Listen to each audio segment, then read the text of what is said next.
Excuse me. Yeah, what are you doing out here?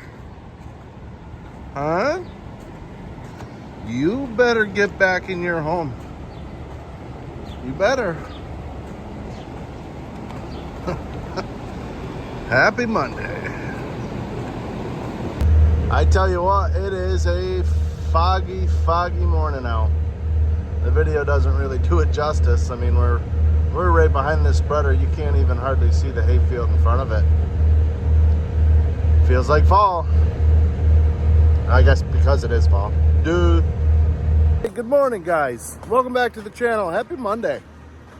Happy Monday. Everyone loves a Monday. Today we're gonna spread some more manure. Gonna spread the same field we did the other day. We're gonna hit that again. That's dried out enough to get a second coat on that. And from there, probably start on our big flat. The guys are going to start mowing hay today. So it's a little damp, but we've got to get it done. It looks like rain at the end of the week. Also, Grandpa is headed away for the weekend, and he runs the chopper. So we are gonna get it cut, hopefully today. It looks like a pretty nice crop, actually. It's starting to heave, which is another reason we want to get after it. And also, this time of year, you never know when that killer frost is going to roll in, and you want that alfalfa to be back established before that killer frost comes.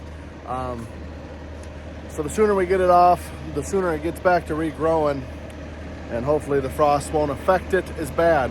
That's your only worry about doing a fifth cutting later on in the year, is you like it to have a nice cover before winter comes. So, but I mean, I don't know if say October 1st or is it September 30th. I really don't know, but either way, it's not like we're into late October. I've seen people cut fifth cutting into late October around here. So it's not the end of the world. We can also tilt the heads back a little bit on the mower, so you leave a little bit at the bottom. I don't think we'll do that, just because, like I say, it's still early enough. We're still supposed to be in the lower 70s all week. So that's the plan. I don't know if I'll be able to get footage. I'll try to get some footage of them mowing, but if not, I apologize. Sorry, busy man, lots to do. Follow along, guys, subscribe, like, and let's get after it today.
I just took a rip down to the field here. I think we're gonna give it an hour, let this fog clear up a little bit.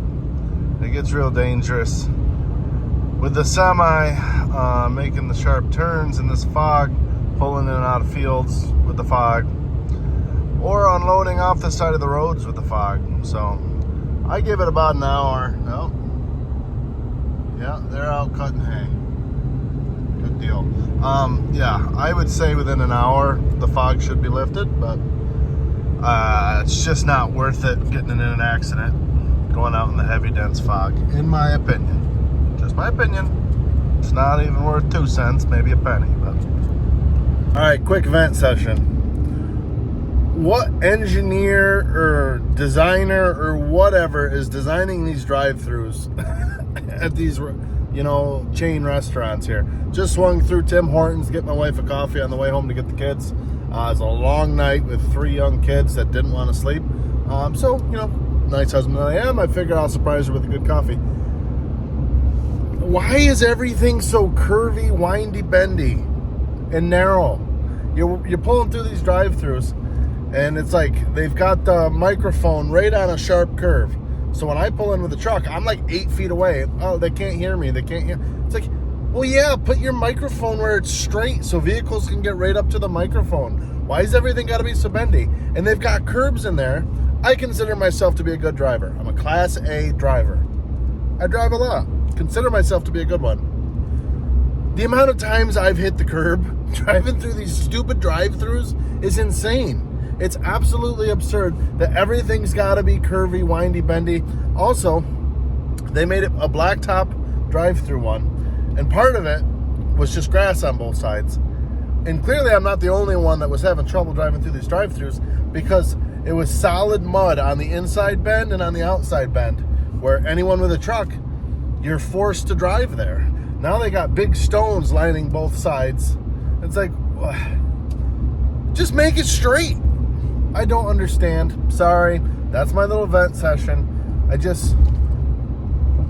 I don't understand the whole curves. Why can't it just be a straight driveway with a microphone right by you and then an order window right by you, and then you drive straight out?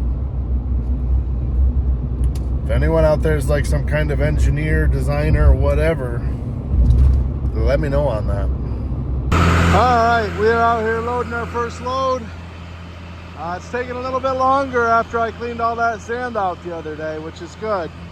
I did climb back up on top and double check and make sure those caps were shut, because I'm super paranoid about that.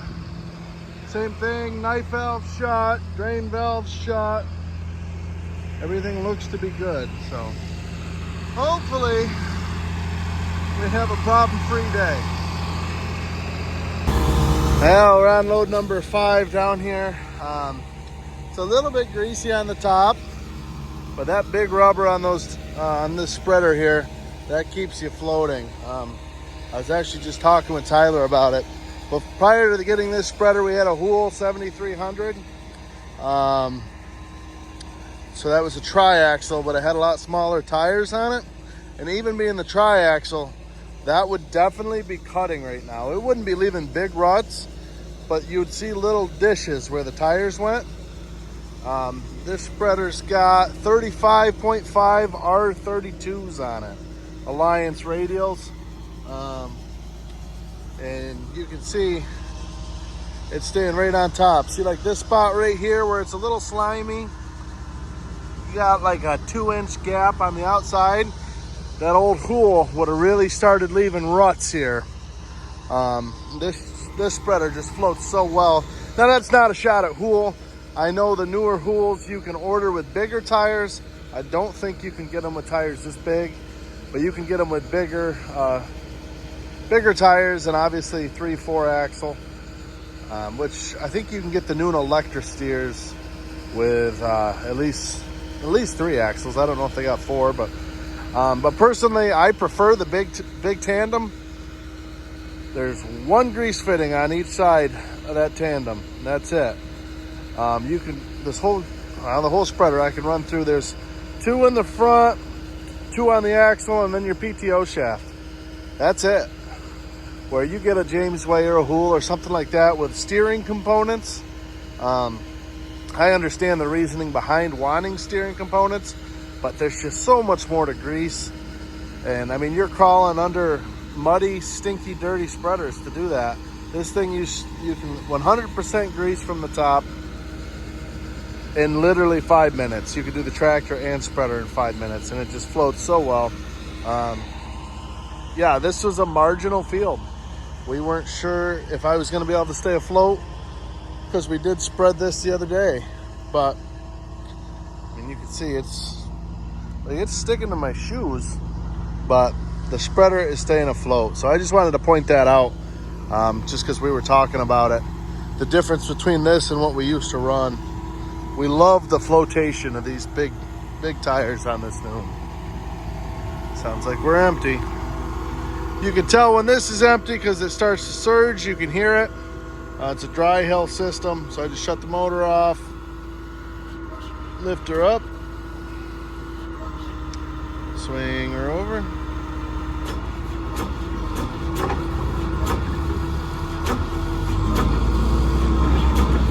Used to doing this from inside the truck.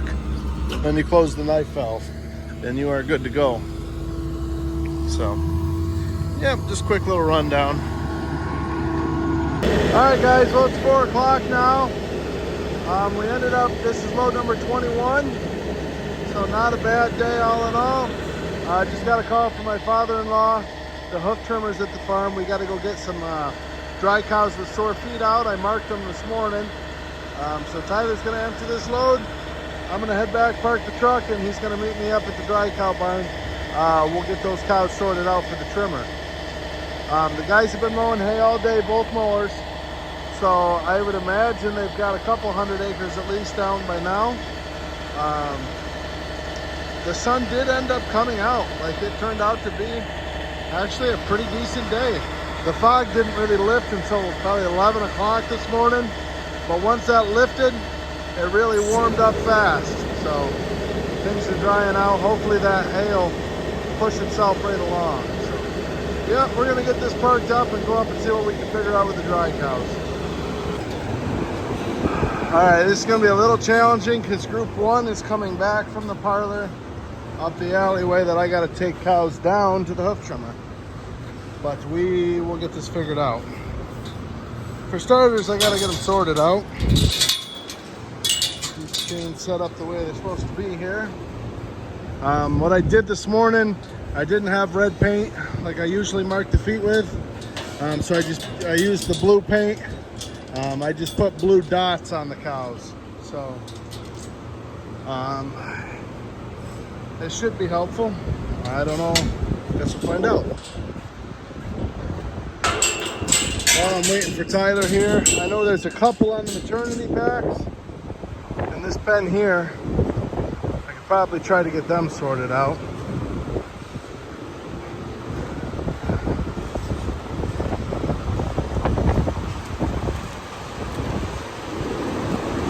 It's gonna be hard because when we sort them from over there to here, we put blue stripes.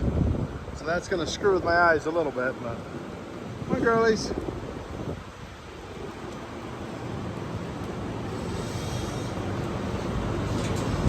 I know I need that big white cow there.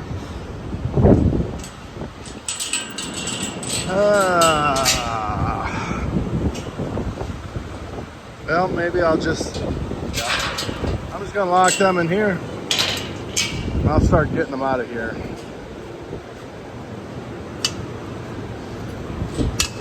I know I need this 191. It's my brother-in-law's cow. She's an analyst. The big framey thing. Come on, Ringer. She's gonna go that way. Figures. And maybe she'll stay there. Let's see. Come on, ladies. It's 5160. It's gonna be kind of fun. I might end up having to wait for Tyler.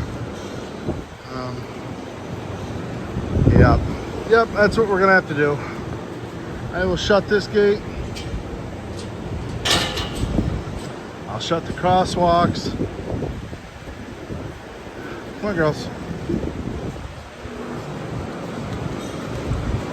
Come on, girlie. Here we go.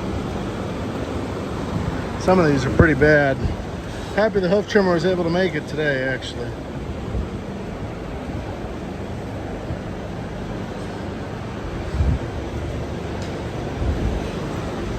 Come on, Ringer.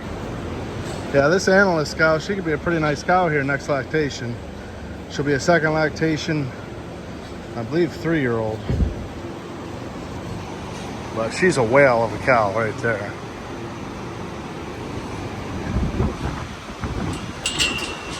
All right, good. Backup has arrived. We'll see what we can figure out here. All right, we got 4 of them out here just to get down here to the trimmer, make sure he's got enough cows. I want to keep him moving. It's top priority here. So this looks like a group 1 cow. She'll have to head back up, but I'll sort her out of the way for now here.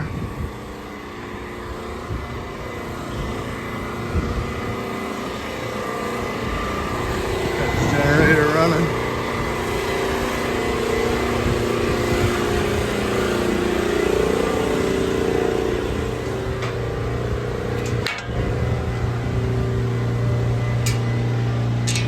Hey Roy, has this cow been milked, do you know?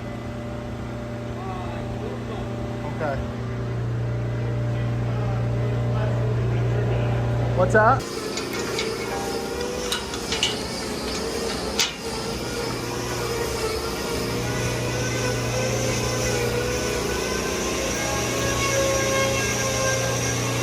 That one, the group 1 cow?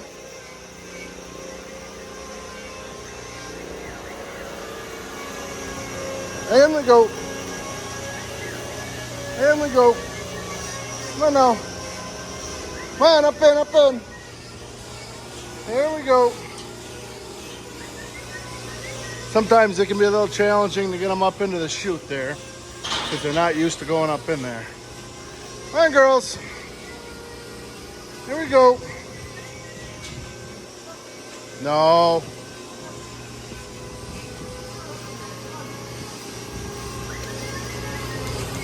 Come on, girls. There we go. Come on now. All right, let's get them in one at a time here. Come on now. Come on, girl. Come on. I got to use both hands. All right, so we got those cows in the little chute there. We're going to go back up and get the rest of them that we need. All right, Tyler's pushing the ones with blue dots from the front. He's bringing them around here to me. I'm running this gate. I'm gonna let the ones we don't need over there. The ones we do need, I'll let over there. At least that's a plan. Make a plan. Plans go to hell. Make a new plan. Tyler just said that. It made sense.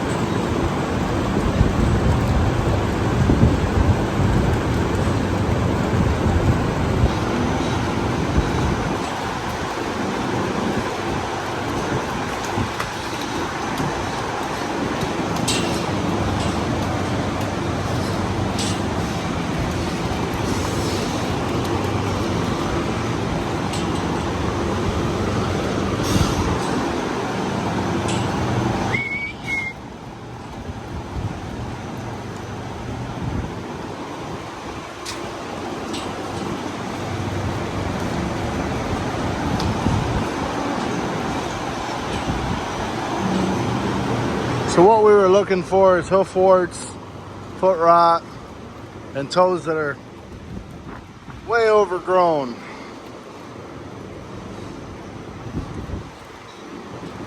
I know this skanky little heifer here we gotta get. That big cow there.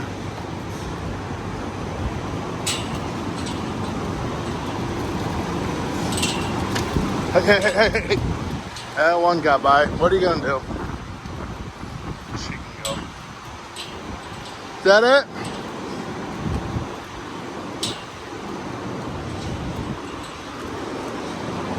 Come on, girlie. Back it up. All right, I'll bring that little black heifer back.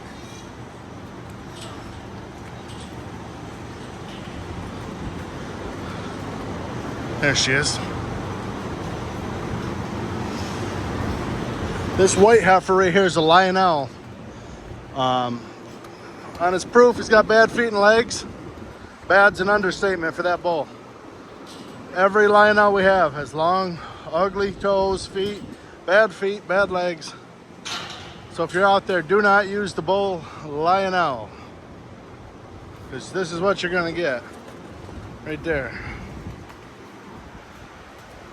Ugly, ugly, ugly. What are you gonna do? All right, that's all of them.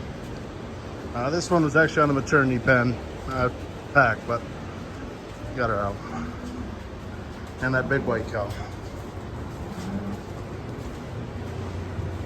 Whoa, ladies, whoa. Here we go, here we go. Oh, and there's got a little wild in her eye.